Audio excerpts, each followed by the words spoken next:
Hi everybody, it's Mr. Mike for the Mechanicsburg Learning Center on a weekend broadcast of Dino a Day. So we're going to do something very much that I've been enjoyed doing, and that is giving you a brand new poem that was just written last evening, because I'm starting to run out of the poems that I've written for my books, which are Dino Poetry Volume 1, 2, and 3. So getting down to the nitty-gritty, this is episode number 27, and it's time to continue to produce new material for you guys to enjoy. So this animal is, put it this way, this animal should be a lot more famous than it is. The animal is called Deinonychus. Its name means terrible claw. And when you hear of Deinonychus, dino. Yeah, the word dino is Greek, and it refers to terrible, just like Dinosauria, which is terrible lizards. So we got terrible lizards, which is dinosaurs, and Deinonychus, which is terrible claw. Let's talk about the terrible claw. Give you a close-up. This is its cousin, the famous Velociraptor. And I have a bone to pick, literally, with the why Velociraptor is so famous. Let's give you a look at that terrible claw. You see that bad boy? That is the killer claw. So it had a total of, this guy had 1, 2, 3 toes, and then a 4th toe on the side. And the one that went up in the air was the one that he would conduct business with. That's how he attacked his prey. Okay, so the name Deinonychus, as I said, means terrible claw. Its second name is Anteropus.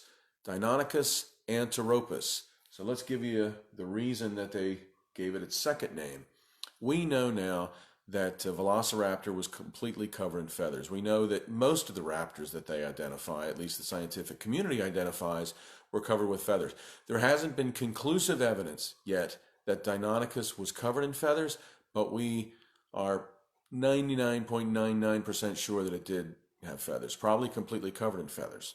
So here is a feathered Velociraptor, which looks an awful lot like Deinonychus. The big difference is Deinonychus was larger. And the reason they gave it its second name, Deinonychus anteropus, was the second name means counterbalance. So the animal counterbalanced its body weight with this long, presumably feathered tail, which allowed it to move very fast. It was flexible, so it could help it turn corners quickly as it pursued its prey. And as you can see by its mouth, it probably liked to pursue prey all the time. So Deinonychus was discovered in 1931 by a famous fossil digger named Barnum Brown. Barnum Brown worked for the folks at the Peabody Museum in Yale, in particular O.C. Marsh. So Marsh sends him out into the field to discover and dig up these dinosaurs, and he had made some very amazing discoveries, and one of them was Deinonychus. But he never got around himself to chiseling it out and finding out exactly what it was. O.C. Marsh had sent him out to Montana to dig up a different dinosaur, and it was called Tenontosaurus. So he was out there looking for Tenontosaurus, and as he's digging up Tenontosaurus bones, he finds something else, and he writes it in his journal that he discovered some small predatory animal. Turned out to be, years and years later, turned out to be Deinonychus. So this was in the 1960s that they finally decided to take a look at these bones a little bit closer, and famous paleontologist John Ostrom for the Peabody Museum at Yale, he and Robert Backer worked together. Robert Backer was basically his disciple, a younger guy at that time, that really felt strongly that this was an interesting animal, interesting to science, interesting to the world of dinosaurs. Now, the Deinonychus did not have a particularly strong bite. It didn't necessarily need to have a strong bite, because that's not how it probably took care of its prey. It probably took care of its prey with the claw, okay? But the teeth, if you look extremely closely, let me see this, if you can see that or not, the teeth were very sharp and curved inward, which meant that Once an animal got there, it wasn't going to get away. It was about 11 to 12 feet long. Um, let's see. They kept discovering bones over the course of history. 1964, Ostrom himself actually discovered more bones, and then in 1969 he named it. So they describe its teeth as long, curved, blade-like. And it did look an awful lot like the more famous Velociraptor, but its head was shaped a little bit differently, and as I said, it was larger. Let's give you a look at how big. Most people overestimate how large Velociraptor actually was. I want to show you that compared to us, and then we'll show you Deinonychus. So this is how big old Velociraptor was, all right? Much smaller than what you were shown in the movies, okay? Still, if one were walking around, you probably wouldn't want to mess with it because it had very sharp teeth and it was very fast, okay? By comparison, here is how large Deinonychus was. So you can see it was a much, it was considerably larger and a lot more menacing. Since then, many different kinds of raptors have been discovered, including a Achillobator. Look at this. Now, Achillobator, there's some discussion that those Jurassic movies actually used the prototype of Achillobator in terms of size and stature, but in fact, the Jurassic movies used the Deinonychus as their guide when they were building the perfect raptor for the films. And those films, by the way, the gentleman that was the advisor from a science perspective was Jack Horner. Jack Horner, another famous paleontologist who we have mentioned before.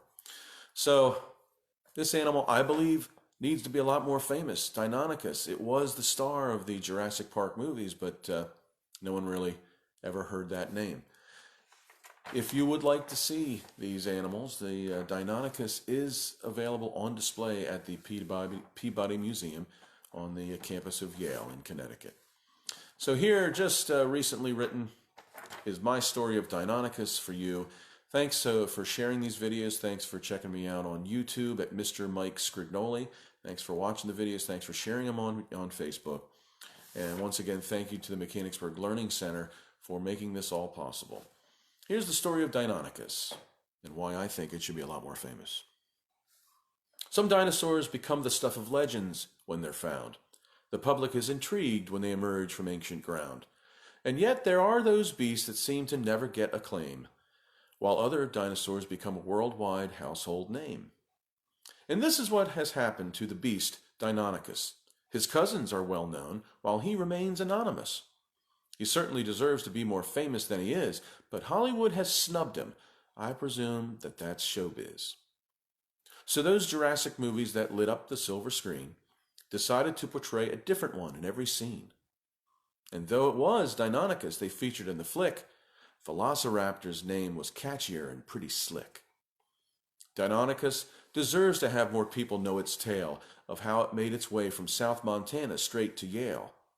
A man named Barnum Brown was sent to excavate a find, then found another dino as he dug and brushed and mined. But Brown paid more attention to the other skeleton. He vowed he'd get around to it, but never got it done. So enter now John Ostrom. Nearly 40 years had passed, and he took time to study all the bones that Brown amassed. He noticed that these fossils were, first off, extremely rare, and plus its foot had something that would no doubt cause a scare. Deinonychus possessed a killer claw that helped him slash. He'd use it to attack his prey and leave a fatal gash. His teeth were sharp and curved towards the back end of his snout, so when he had prey in his mouth, it couldn't wiggle out. So yes, Velociraptor is the beast that we all know, but it's Deinonychus that really clearly stole the show. Deinonychus by Mr. Mike. Signing off for Dino a Day for the Mechanicsburg Learning Center. We do this every single day, 10 a.m. Eastern Standard Time if you would like to watch it live. Thanks again for sharing. Have a wonderful day. We'll do it again tomorrow. Eastern Standard Time for the Mechanicsburg Learning Center.